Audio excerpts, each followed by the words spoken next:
Morning, Coach. We'll get started here with Dave Zingaro and then Jeff McLean. Hey, Jim, good morning. Davion Taylor got his most action in the game so far this year. Wanted to know how he handled it and if there's a chance we might see him more down the stretch here. Well, one of the reasons was they were playing so many big personnel groups. 13 where there's 3 tight ends and only 1 wide receiver, 22 where there's 2 tight ends and 2 backs, only 1 wide receiver. So we were in heavy positions where we either had an extra safety in the game, Kayvon got a couple of those, or extra linebacker on the field. And it was all in an effort to just shut down their run game that came out of it.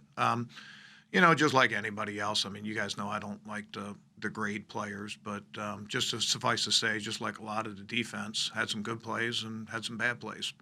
Some things we need to work on and get a little bit better at. Go ahead, Jeff, and then John. Jim, with the results the last few weeks and how the defense has performed versus the offense, how do you keep it from being, and you guys not getting the results you want, how do you keep it from being kind of a defense versus offense thing that can fester in the locker room? Well, that's not even in our mentality. I think any team would tell you the same thing. Our goal is one thing, is to win the game, and that could be 7-3, could be 38-37. We know that's the only important thing is getting a win. That's the only thing we concentrate. We concentrate on, and part of being a resilient team, of being a tough team, is being able to persevere through tough times. It's not all easy. It's not all doing the electric slide. There's going to come some times where you have to battle through some injury situations or some situations where one side of the ball is struggling or not. The offense has picked us up plenty of times. We've picked the offense up. We look at it as it's our job, and we can do more. Go ahead, John, and then Bo. Hey, good morning, Jim. I know you just said you don't like to grade players, but Alex Singleton seems to have shown up with this opportunity. Has he done enough to be in the mix for you pretty consistently, even if you're at full strength at linebacker? Yeah, he's always been a good football player. He's still learning. I'm going to quote Bill Parcells. Let's not put him in the Hall of Fame just yet. And I say that with a lot of respect for Alex, and he plays tough, and and really brings some things to our defense. But he's not 100% clean in his game. He'd probably be the first person to tell you that, and there's still things he's developing through, and he's still working at. But just knowing him and his character, he's going to work at it to get it right. And there were a couple plays left on the field, and this goes to all great players, and probably any player in the NFL. They don't really think about their success. They think about the plays that they gave up on the field, the plays that they had a chance to make, but maybe took a wrong step or looked at the wrong thing. And that's the only way you get better. That's the only way you keep improving. You have to be critical of yourself, and you have to look at, the things that you need to clean up, and not just, sort of get drunk on your success, so to speak. And I really like Alex's mentality that way. Makes mistakes like a lot of young players do, or players that are playing for the first time. Gets them corrected and moves on. And so I think that he's definitely earning his wings, so to speak. But he's still a work in progress, and he's still a guy that needs to grind through and iron some things out. But I like where he's trending, and I think it's a nice plus for our defense right now. Bo, and then Martin. Jim, are there examples from your coaching career of players whose instincts have taken a big jump over the course of their career, especially at those positions like linebacker and safety where it seems to be so important? Well, I think a lot of things that maybe you guys might think are instincts are really just quick decision-making. And I think that quick decision-making a lot of times comes from experience. And what happens is you've gone through it a million times, or you know exactly what to look at, your preparation, all those kind of things. And we've all seen players that might not time well, but they play fast. And I think a lot of that is just that preparation and that slowing of the game down. I mean, I think it's probably a little bit overtold, the slowing of the game. But those guys that that can do that can play, they play fast, and it's more. I mean, there is some instincts involved. I don't want to say there aren't, but I think that the experience and the preparation and those things, every young player that I've been around, those have been the things that have that have sort of turned them into very successful players. Instincts can only take you so far in this league. Athletic ability can only take you so far in this league. Everybody's a supreme athlete. Everybody is a good football player. Everybody has those things. It's the little things that separate the guys that end up becoming great players and the ones that sort of mire in mediocrity. Martin and then Tim. Hey, Jim. DK Metcalf obviously had a couple of really big games against you guys last season. What is he doing that kind of taking his game to another level this year? And how do you think having Slay can kind of offset maybe some of the success he's had against you guys? Well, he's so big, and his arms are so long and things like that, and Slay has generally been good handling guys like that, whether it's, you name a person, A.J. Green or any of these other guys that he's been matched up on. He has those long arms. He can poke balls away and things like that. It's a great challenge for us. It's not just getting him covered. It's tackling him. You have to defend every inch of the field with a guy like that. They can just throw a zero hitch to him, zero meaning it's a 0-yard route, and just get him the ball, and he's hard to handle. He's strong and he's fast, and he's like a running back. So you got to get him tackled on that stuff. He also has the speed to be able to go deep. So it's a great challenge for us. Just watching him and having played him, a couple times in the last year, and watch him develop, and just getting just one day of game planning. And so far, I would say this: I think he's a much improved player in working with the quarterback.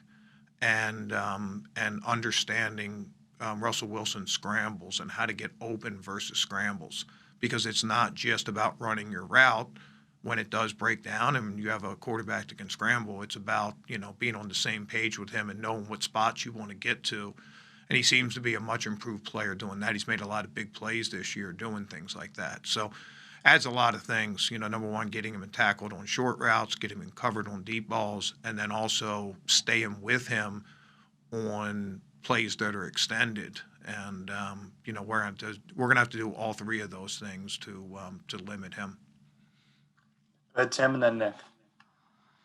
Jim, what's your process when you're in the midst of a season that's not going well? Do you have an approach that you found works best in order to get your players to respond at their best? I'd have to say I a little bit disagree with the premise of your question. I don't think anybody looks at a season and says, "Wow, this isn't going well. This is the way we need to handle it." You're in the moment every week. You're competing every single week. Every single week is a new challenge, and you have to keep your eyes on that, and you have to be able to persevere through great times, big wins, bounce back from a big win, bounce back from a big loss. You look across the NFL. It's not always just sort of all happy times for great teams.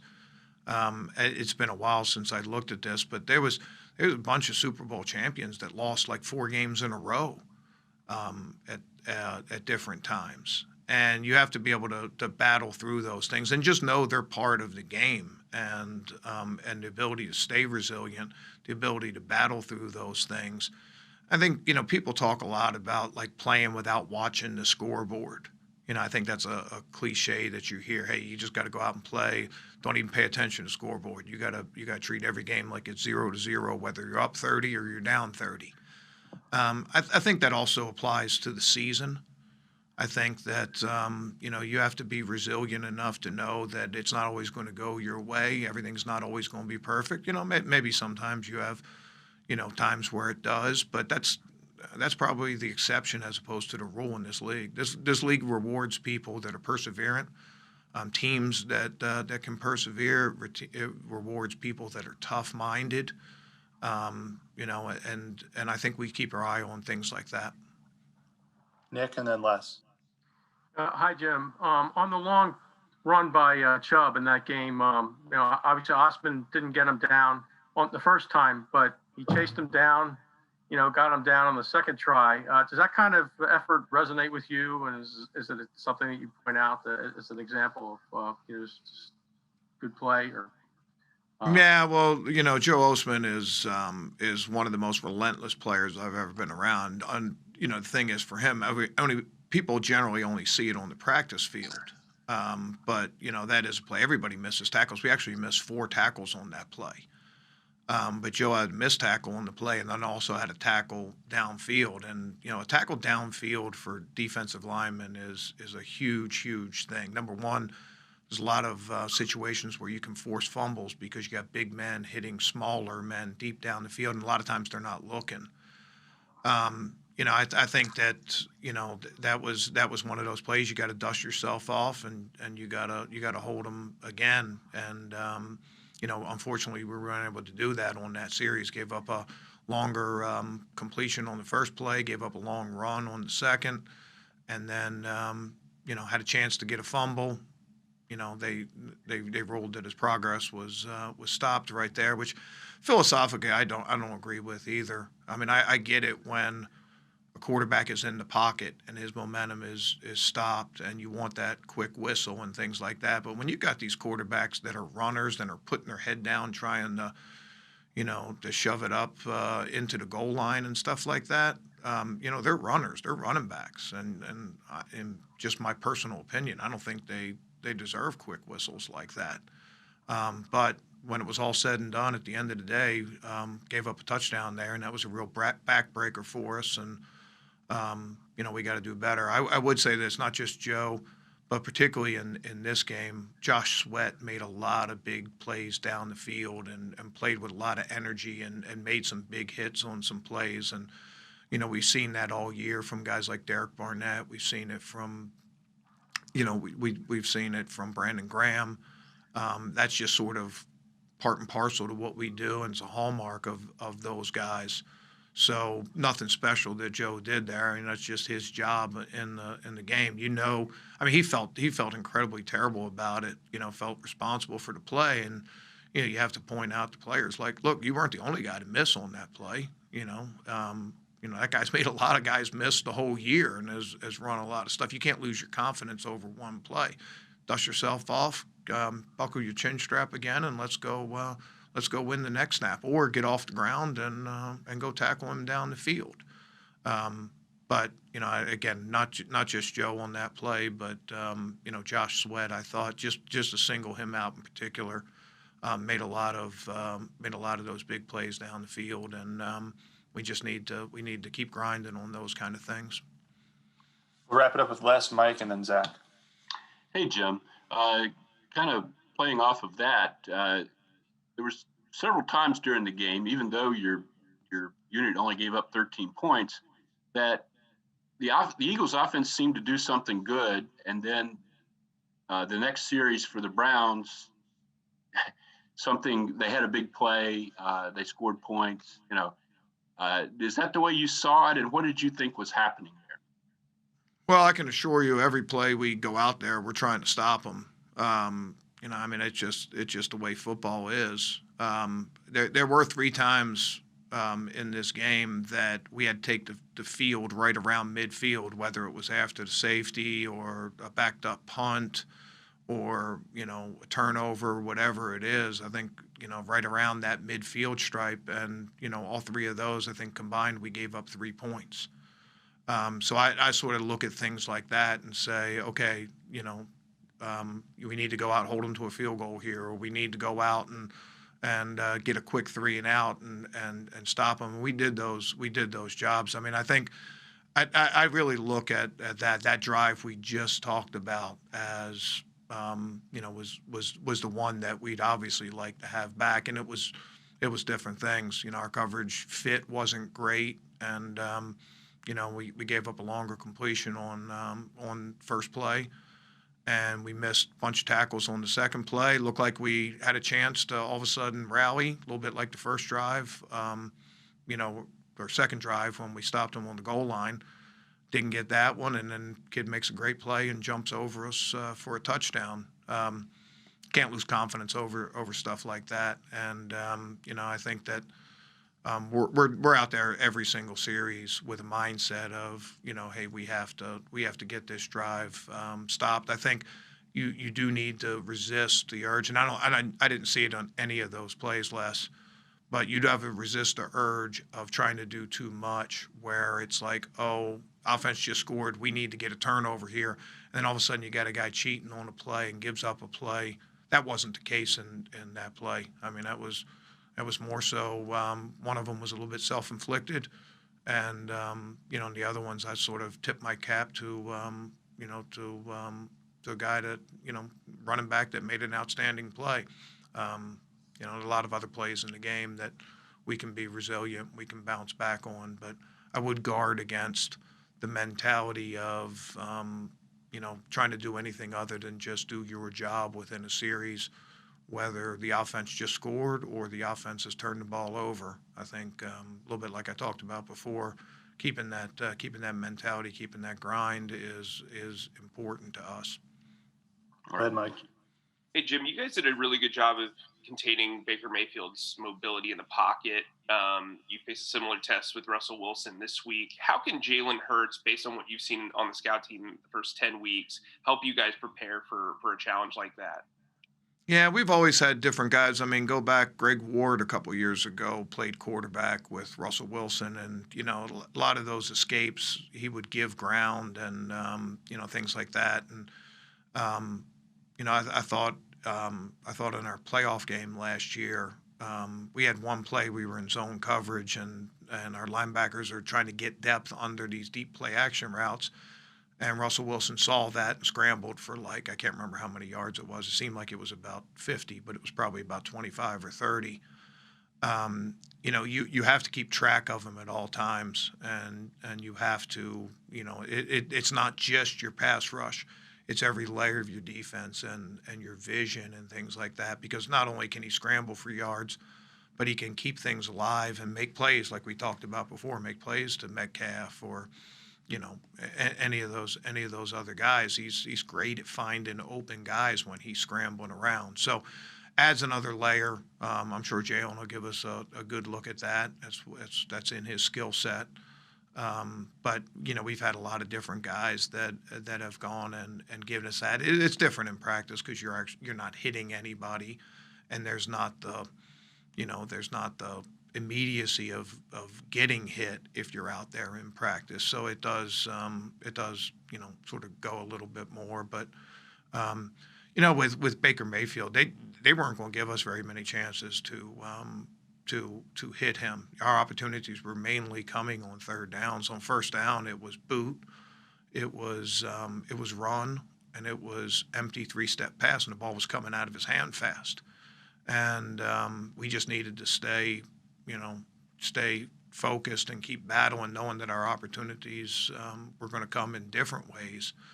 And I thought that the guys did a pretty good job of that. They sort of had a little bit of a broken play on one of those third downs, and Mayfield was able to scramble for a first down. Don't know exactly what they were trying to do, but it just didn't look like everything went the same way, but he was able to tuck it and run it. So he did make plays in that game with his legs, and that's going to be an important part of this week's battle against Russell Wilson. Wrap it up here with Zach. Hey, Jim, in the past 3 years, you've had Avonte Maddox at corner, in the slot, at safety. What evidence do you have, or what makes you think that the best way to use him is on the outside? Yeah, I mean, we have confidence in him no matter where he is on the field. And he's a good, tough football player. He's had some rough patches this year, but he's also bounced back and had some really good patches. And he's probably a lot like our defense. And really, he had about one bad play in that game, the pass interference, and his eyes got a little bit bad, and had to go chase a play and put himself in a tough position on that play. But we have a lot of confidence in Avante.